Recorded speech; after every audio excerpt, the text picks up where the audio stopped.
নমস্কাৰ, আজি এটা নতুন ভিডিঅ' লৈ আহিছোঁ। ভিডিঅ'টো হৈছে ভাত পিঠা।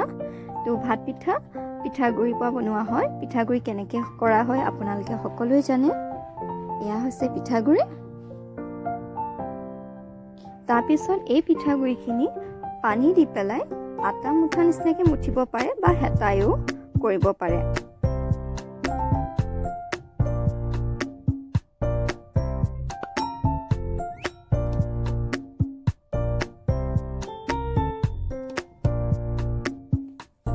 মুঠা হৈ যোৱাৰ পিছত লাডু বনোৱাৰ পিছত চালনীত মাৰিব লাগে।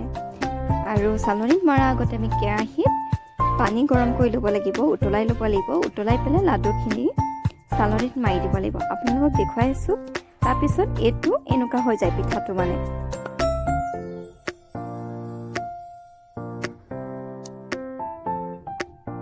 কেনেকৈ গৰম পানীৰ পৰা পিঠাটো কাঢ়িব লাগে সেয়াও দেখুৱাইছোঁ। এই গৰম পানীত চালনীত মাৰি পেলাই দিয়া হয়। চালনীত ভাগৰ পৰা যোনটো পৰি যায় সেইটো তাৰপৰাহে পিঠাটো হয়। চাই থাককচোন।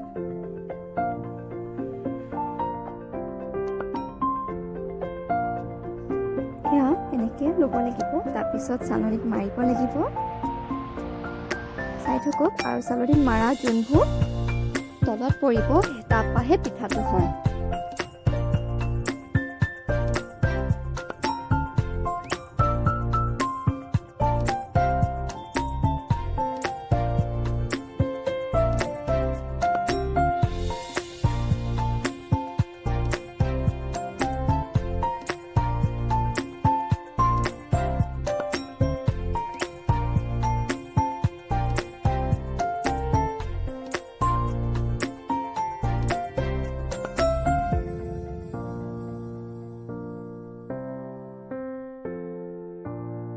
এইখন কেৰাহীত ইয়াতে কৰা হৈছে। তো পানী দিয়া হৈছে। তাৰপিছত পিঠাটো লাডুটো মানে চালনীত মাৰা হ'ব। আৰু মাৰা বা যোনখিনি তলত পৰিব তাৰপৰাহে পিঠাটো হয়। উতলিলে কাঢ়িব লাগে। কেৰাহী বা চচ ল'লেও হয়। আপোনালোকৰ নিজৰ সুবিধামতে যি বস্তু পায় তাকে ল'ব।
হৈ গৈছে। তাৰপিছত আমি কাঁহৰ বাতিত আৰু ষ্টীলৰ বাতিত সজাই লৈছোঁ।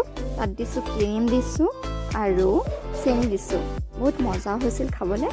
আপোনালোকেও কেতিয়াবা বিস্কুট নাথাকিলে এনেকৈ বনাই খাব পাৰিব। ৰাতিপুৱা হওক গধূলি হওক ধুনীয়াকৈ খাব পাৰিব। এনেকুৱা পালে ভিডিঅ'টো চাই জনাব আৰু শেষলৈকে চাব।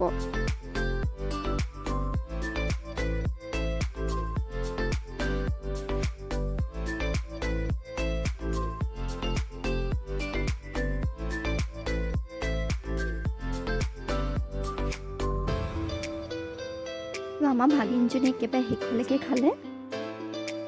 বাতিটো দেখি গম পাইছে। Thank U.